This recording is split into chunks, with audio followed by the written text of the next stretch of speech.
Welcome to another edition of the OUinsider.com podcast. I am joined by OUI staff writer Colin Kennedy. Colin, what's going on, man?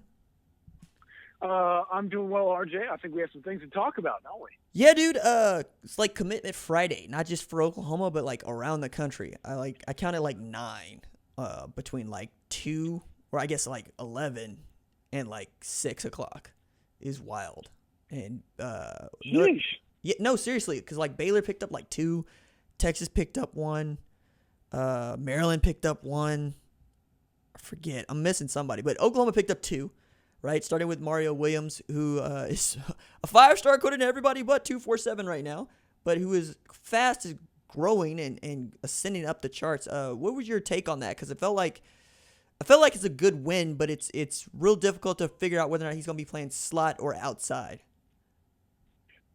Yeah, I mean, first of all, I would just say, man, it's pretty good to see the domino finally fall, so we don't have to deal with some angry people on the board, but at the same time, this is a really big pickup for Oklahoma. Obviously, Mario Williams is an elite wide receiver out of the state of Florida. And I think getting him, I would project him as more of a slot guy because, in my opinion, I mean, you want that guy on slower cornerbacks, linebackers, DBs, whoever's lining up in front of him. So you get a guy like that who has bona fide speed and agility, who can go up and get the football at a kind of underrated rate. I think it's a really nice pickup for Oklahoma, and at the same time, getting a guy in the state of Florida, it's also something I find incredibly important. I mean, you cannot overstate the impact of getting kids in recruiting zones of priority. And so, as a result, I think Mario Williams coming into this class, I think Oklahoma's pretty happy about where they're sitting right now with that first commitment on offense of Commitment Friday, and then I'm sure they were hoping to see some more dominoes fall, and they did get one later in the afternoon.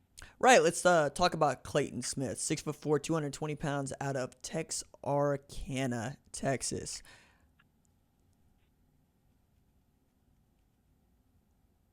Sorry, I had an itch on my head and it distracted me, and I needed to get it out. So yeah, that's the pause there. So Clayton Smith, edge dude, but tremendous athlete, because as much as I know a lot of folks are excited about his pass rush ability and he has a relentless motor, I was struck by just what kind of work he can do on the numbers, man. Like, when they need a bucket, they line him up at wide receiver, and he goes and gets it. And I'm really interested to see what that athleticism looks like in Grinch's scheme.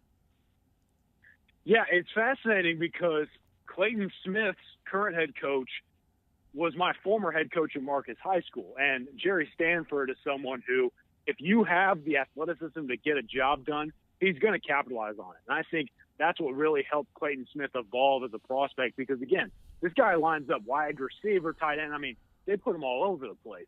And at 6'4", 220, if a coach sees you on film jumping up and getting an end zone grab, yeah, that's going to raise some eyebrows. At the same time, I think you got a really good piece on OU Insider about how he just fits exactly into what Oklahoma's looking for at the edge position around that 6'4" frame. He's going to be able to add a ton of weight, obviously, once he gets into the program. But I also wouldn't put it past him if he's able to play inside if he needed to down the road, barring some sort of injury. Because, again, this guy can do whatever you want on a football field. He'd do it at a high level. So Clayton Smith, again, not only is he a prospect in an area that you prioritize in the state of Texas, but he's also someone that fits exactly what you're looking for. That's what they found in both Mario Williams and Clayton Smith. And I think Smith is a guy that really helps you build towards what you're looking for. And I also got to give props while we're talking about him to Jamar Cain. I mean, it was often believed that, okay, this guy's probably leaning towards the Texas Longhorns. I mean, a lot of people had their crystal balls in for Texas, but once Cain got hired, I mean, he applied that pressure. Next thing you know, momentum flipped, and now the Sooners have a cornerstone piece for Speed D. Tip my cap to him, and I'm very excited to see what Clayton Smith can accomplish on a football field in that crimson and cream uniform. Yeah, Jamar Cain's first commitment since joining Oklahoma just, 3 months ago, 2 months ago? 3 months ago, February, right? And also add in there that this is the third straight head-to-head win Alex Grinch has seen against Texas. And as much as I really want to give Grinch credit for that, because I think from an evaluation standpoint, he knows exactly what he wants.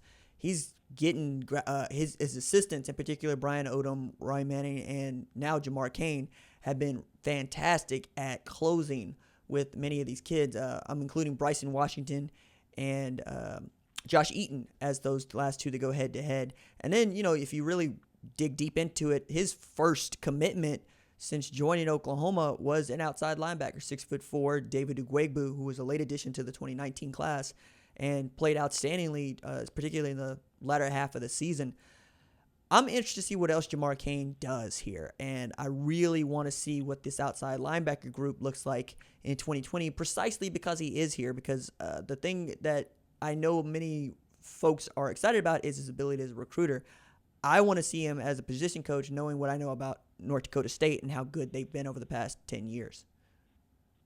Yeah, obviously North Dakota State, his time there, they're a pretty good football team. And then when he was at Arizona State, he helped mold some really special players as well. I think Jamar Cain, that combination of not only a talented recruiter, the youth, the passion, the enthusiasm, but also I think he's kind of a guy who understands what the new age edge player has to be.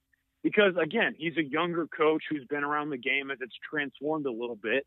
Now he's able to help guys become exactly what you have to be if you're going to match up with some of these offenses. You're going to get after the quarterback, and a lot of those quarterbacks can move. So I think Jamar Cain's a fascinating individual. I think he's a guy who's absolutely going to provide a massive boost for the program, and you've already seen it pay off. I mean, getting a guy like Clayton Smith, top 10 outside linebacker in the nation, I believe.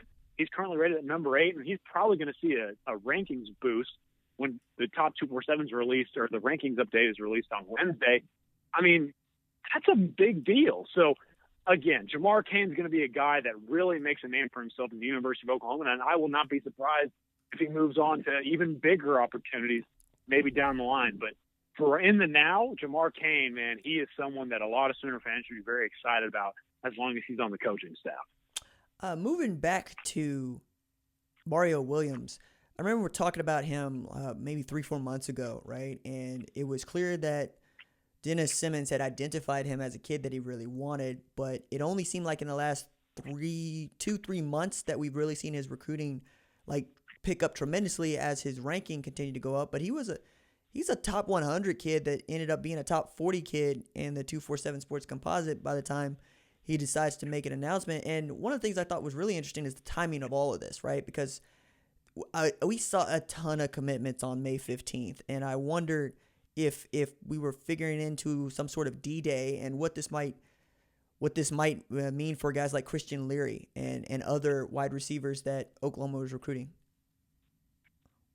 Yeah, I mean, Christian Leary committed on June 6th. Obviously, the hot dog emoji gang, whatever you want to call them, Leary and Williams and Caleb Williams have all been involved in that. So this is definitely something that you would think determines some sort of course of action. And then also over the weekend, I mean, Emeka Egbuka, the top wide receiver in the 2021 class, released his top 4. And to some, I think it was maybe surprising to see Oklahoma inside that top 4. But, I mean, look, the Sooners have a fighting chance. Obviously, Ohio State's the overwhelming favorite, but there are clearly some things happening behind the scenes, and Mario Williams figures to be a part of that. I think, again, Mario Williams is a kid who not only resides in the state of Florida, an area that you definitely want to recruit out of, but he's also a guy that a lot of people know, a lot of people respect, and a lot of people like to be around. You can never have enough of those guys in your recruiting class. And to get him at this stage, I think really helps because there's still a ton of players, even though we've seen a lot more commitments at a pace that probably we aren't used to. There's still a lot of big names still available. So getting Mario into the fold, that helps Oklahoma continue to create momentum so it can be sure that this isn't just a one-time thing. You know what I'm saying? So Mario Williams provides a major boost, and I'm sure he's going to be able to help Cody Jackson, some of those other guys, continue to build on this momentum and find more guys to join the class. Because right now, the date of his commitment, it looks like it's going to help pay off on some of those other prospects Oklahoma's in on.